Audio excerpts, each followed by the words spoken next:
physical idol, okay, and how it became a so-called God to man. Okay, but like I said, your opinions of God you've created your own idols inside of your mind, man. Okay, you've all got a different image of the Most High in your head. Okay, rather than coming with what the scripture has told you, man. Okay, so this is Wisdom of Solomon chapter 14 verse 1. It said, again, one preparing himself to sail and about to pass through the raging waves called upon a piece of wood more rotten than the vessel that carried him. For very desire of gain devised that, and the workman built it by his skill. But by thy providence, O Father, governeth it, for thou hast made a way in the sea and a safe path in the waves. Okay, so they thank the rotten wood that he carved, okay, for his safe passage. Okay, but it wasn't the idol that provided the safe passage, man. Okay, the Most High did. To showing that thou canst save from all danger, yea, though a man went to sea without art. Nevertheless, thou wouldst not that the works of thy wisdom should be idle, and therefore do men commit their lives to a small piece of wood, and passing the rough sea in a weak vessel are saved. For in the old time also, when the proud giants perished, the whole of the world governed by thy hand escaped in a weak vessel, left to all ages of a seed of generation. For blessed is the wood whereby righteousness cometh. But that which is made with hands is cursed, as well as he that made it. He because he made it, and it because being corruptible it was called God. For the ungodly and his ungodliness are both alike hateful unto God. For that which is made shall be punished together with him that made it. Therefore even upon the idols of the Gentiles shall there be a visitation, because in the creature of God they are become an abomination, a stumbling blocks to the souls of men, and a snare to the feet of the unwise. Okay, the unwise are taken by these idols, man.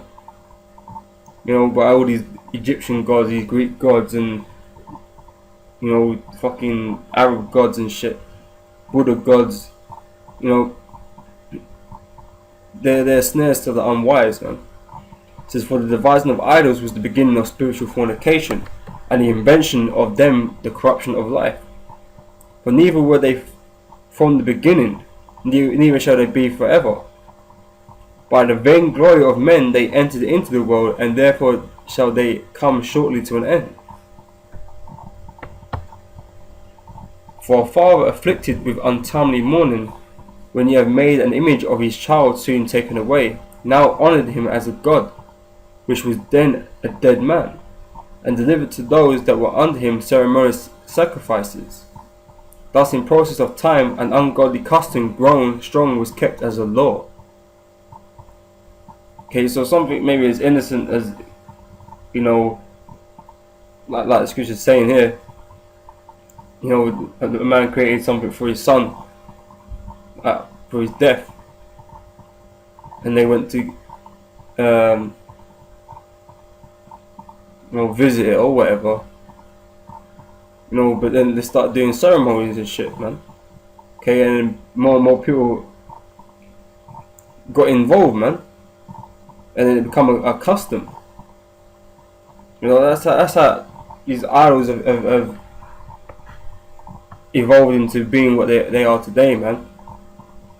Being revered as gods, man. All this fucking cobblestone shit, Allah and all that badness. That's all come from tradition, man. From these Arabs and shit, man. These other nations, these heathens. Okay.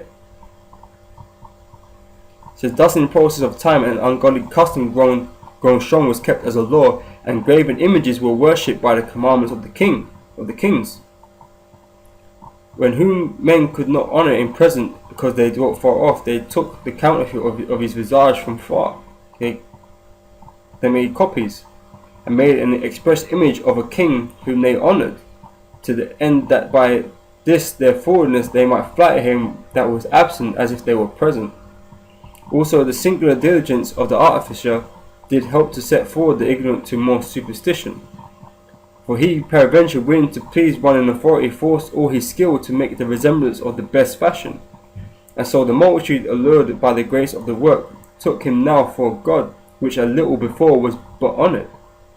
And this was an occasion to deceive the world, for men serving either calamity or tyranny did ascribe unto stones and stocks the incommunicable name.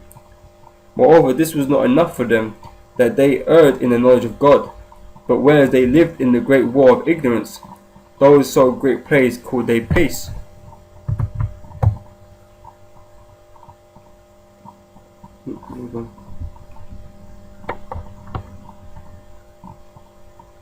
For whilst they slew their children in sacrifices, or used secret ceremonies, or made revelings or strange rites, they kept neither lives nor marriages any longer undefiled, but either one slew another traitorously or grieved him by adultery.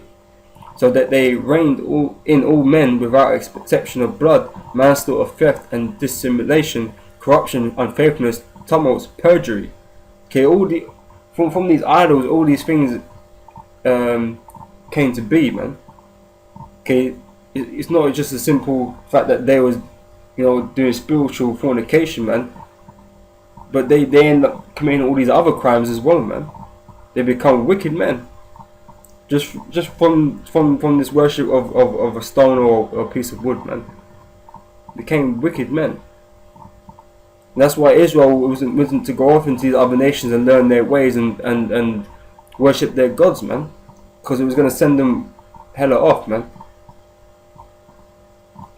It says, disquieting of good men, forgetfulness of good turns, defiling of souls, changing of kind, disorder in marriages, adultery, and shameless uncleanliness.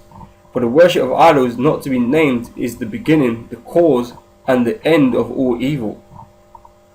For either they are mad when they be merry, or prophesy lies, or live unjustly, or else lightly forswear themselves. For insomuch as their trust is in idols, which have no life, though they swear falsely, yet they look not to be hurt. Howbeit, for both causes shall they be justly punished, because they thought not well of God, giving heed unto idols, and also unjustly swore in deceit, despising holiness. For it is not the power of them by whom they swear, but it is the just vengeance of sinners that punish always the offence of the ungodly. Okay, I say this is, the previous chapter to this and the chapter after, man, is all talking about, man-made idols, man-made gods. Okay, and that's all you people are dwelling with inside your heads, man. Your own version of God, man. Okay, which is nothing but an idol, which is gonna get destroyed. Simply put. Okay, so like I said, man, the Most High isn't who you want him to be, man. It's, you've got to be who the Most High wants you to be, man. But that's only obtainable for the elect. Okay, that's why the message really just goes out to the elect, man. And everybody else, you're just here to hear your condemnation, man. Okay, and we're gonna keep doing this until it's time for us to stop doing this, man. Okay, when that martial law happens, man, and then you're not gonna hear us no more, but you're gonna start feeling. You're gonna start feeling everything that we've been, prophesying there on the streets, man. Okay, but by then, if you want to take heed, by then it's too late. The Most High was left you out in the cold, man, because you neglected the word of the Most High, because you thought your opinion was better, or your thoughts was better, man. Okay, but you're gonna find out it's vain, but nothing but vanity.